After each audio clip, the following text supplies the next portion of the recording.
Hi, I'm kind of buzzed out here, so sorry, but I just want to make sure I was live and the screen wouldn't show me.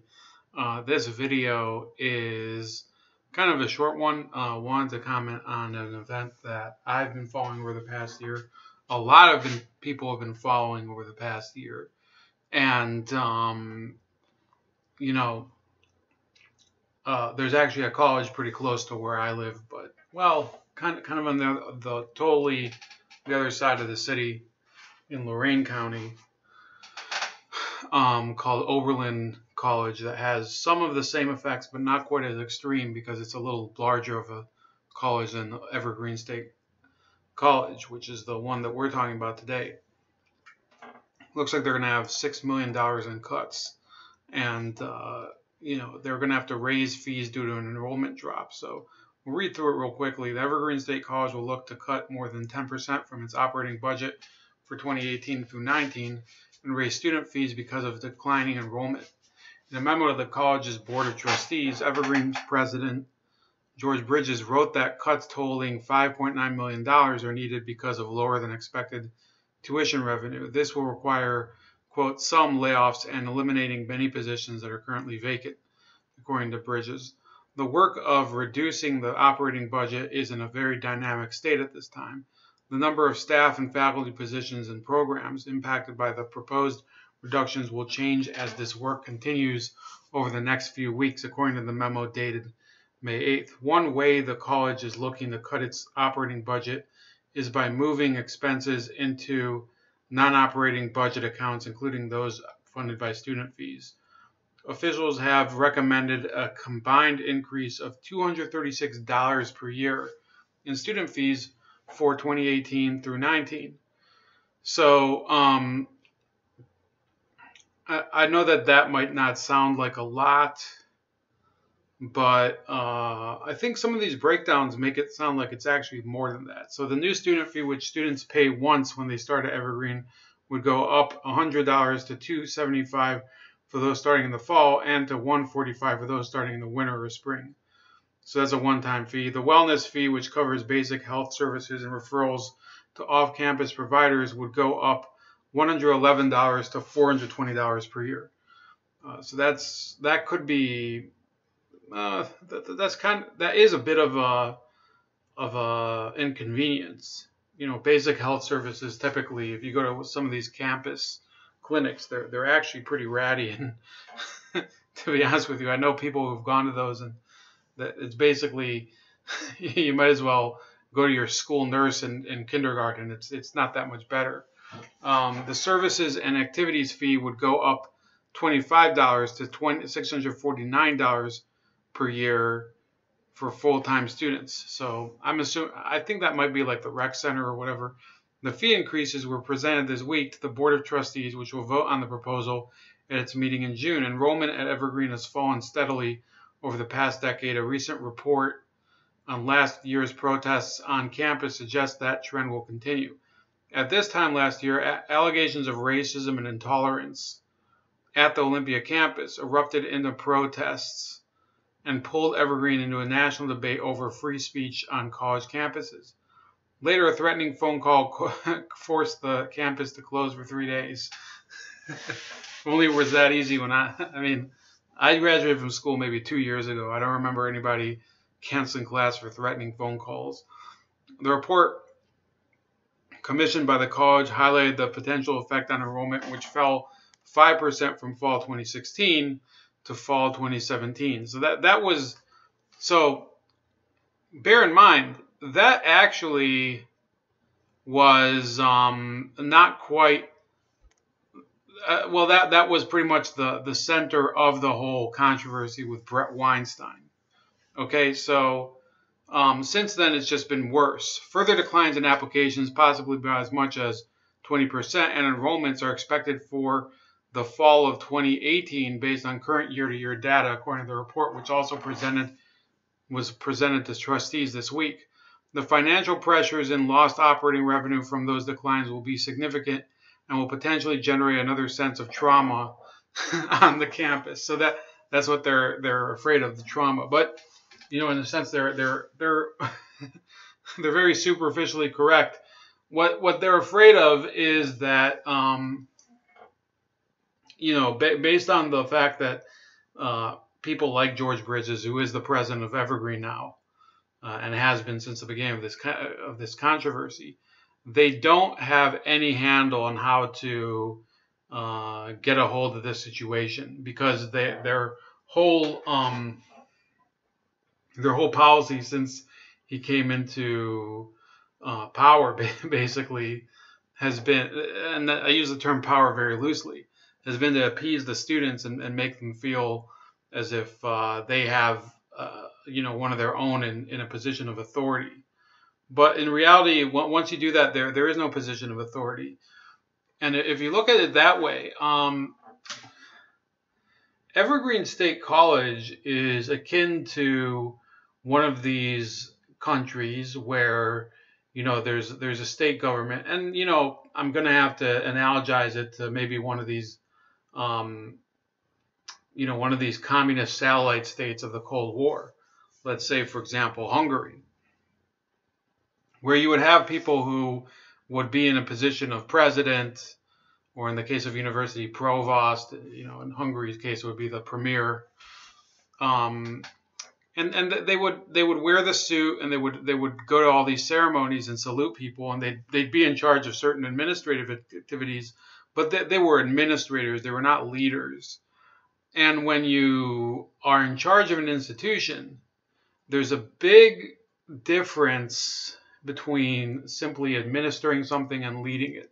Now, I'm not belittling the issue of administration. You need people who are able to make things run on time and to allocate resources. There's nothing wrong with that.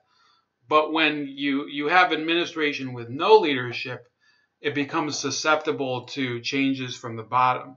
You don't have a vision that guides everybody.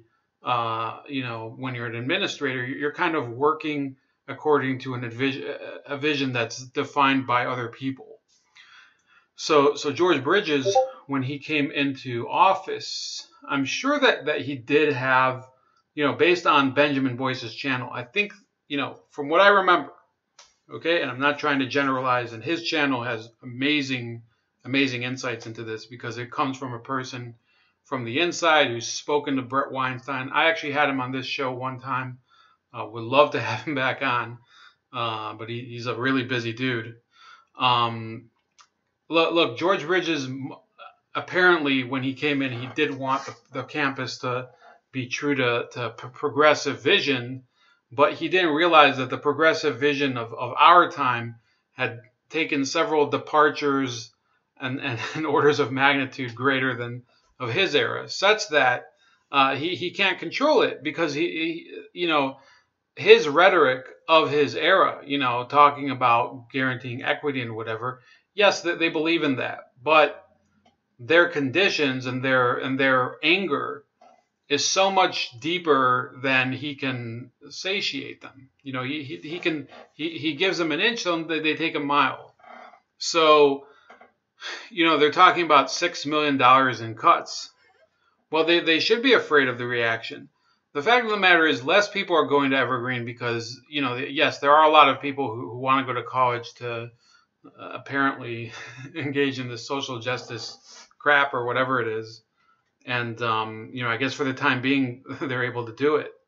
But when other people who want to have a career, let's say people, they want to get a degree in business. So first of all, Evergreen State College, to begin with, would probably not have been a good idea. So you automatically lose those people. You have people who want to get a degree in nursing. Again, with this type of environment, not a practical choice to go to Evergreen State College. Let's say there's people, they want to get a degree in, let's say, one of these foreign languages, let's say Chinese. Well, hypothetically, it would be possible in a place like Evergreen. But is the environment conducive to, scholarly activities? Based on what I've heard, no. some people, I mean, apparently people still go to school there. That's what kind of, you know, I think I'm going to conclude this, and you know, maybe we could talk about it some more if people have some further insights into this. I'm wondering exactly what the hell is going on there. If you have all this stuff, and you know, I just saw an interview with Brett Weinstein, the professor who was on Tucker Carlson last year, who was chased away from campus, and now he's on that show again, updating it. If it's gotten worse, how the fuck are people supposed to go and get their you know, essential studies? You know, there's people who they go to school. They're not going to school in order to dedicate themselves to a certain cause. They're not going to school in order to change the world. They're going to school in order to go to school. They're going to school in order to, you know, build a career or pursue maybe an academic interest that they like. Let's say, you know, for the sake of argument, medieval architecture. In Benjamin Boyce's case, I think it was some sort of literary degree. Interesting stuff, you know. Even somebody like me, I usually scoff at a lot of artistic stuff. His stuff is pretty, you know, it is pretty good. You know, even the spoken word stuff. So, some of it I thought initially was kind of a joke, but I guess, you know, whatever makes people enjoy it. You know, I don't know if he regards it as entertainment, but what are they producing at Evergreen College in the absence of people like this? You know, there's going to be less people like Boyce. You know, in the arts department, there's going to be less people like Weinstein in the sciences. There's going to be less people in all of the other departments who are actually interested in the business of conducting schoolwork. So not only is this cutting the funding due to the lack of numbers, what's left there is this cancerous hunk of crap of people who, you know, they're not interested in actually proceeding to, you know, having a career that's based on whatever they're learning at Evergreen. No, Evergreen is their experiment in what they think society should be, but it's failing. It's failing because of people like Bridges, but it's also failing because of the people like them, these students and you know, teachers who decided, you know, we're not accountable to anybody. This budget is basically ours for the keeping. It doesn't matter what we do with it. No, you know, people don't want to hear that. People are, you know, there's a lot of people who, you know, they live in Washington State and they're looking at this, not just in Evergreen, by the way, but also in Seattle itself with its tax. They're starting to see that, well, you know, when there's no balance, when there's no real thought about cause and effect, the most well-meaning movements just end up creating a barren wilderness where once there was like this teeming life. And Evergreen State College would be an excellent example. You look at some of these photos of their campus. You know, let's take a couple looks.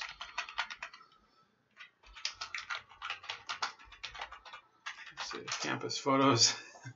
You know, look at, and you know, I actually like looking at nature photography. This might sound kind of stupid and uncharacteristic of me, but look, I mean, that's some sort of, I don't think it's a what the fuck is that thing? I thought at first it was some sort of geoformed rock, but it's not. Then you see all this stuff. See here from above. You know that it's not the worst place to be. It's better than Cleveland, right? I think we can all agree on that. So, you know, you got basically Pacific Northwest wild areas and whatever right in your backyard. You want to go outside, have, you know, walk over, have a campfire one day. A lot of people, I'm assuming, in past classes of Evergreen State College, they really enjoyed their time there. They used it to the fullest. They got to know their surroundings, the natural surroundings, and they became enriched by it. Not anymore. It's kind of, you know, they've taken that open world, that brave world that was once presented by, you know, kind of a more adventurous type of liberalism, and they've turned it into a closed, cloistered system of progressive madness. So that's about it. Please like the video, Share it, subscribe to the channel, and leave your comments.